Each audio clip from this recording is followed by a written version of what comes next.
What is a knee replacement? Now, people feel that in a knee replacement, the whole of the knee is taken out and a new knee is replaced. It's actually not like that.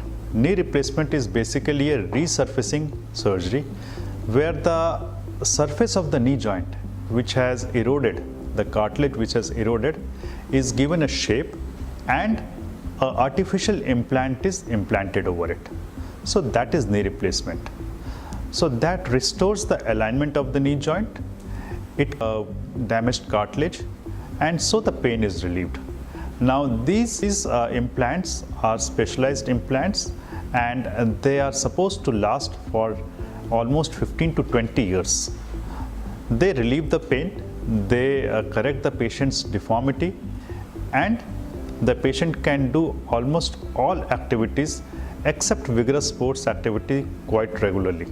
So they can go for brisk walk, they can participate in gentle sports like cycling, swimming, or walking. So it's a boon for patients who have developed severe osteoarthritis of the knee joint.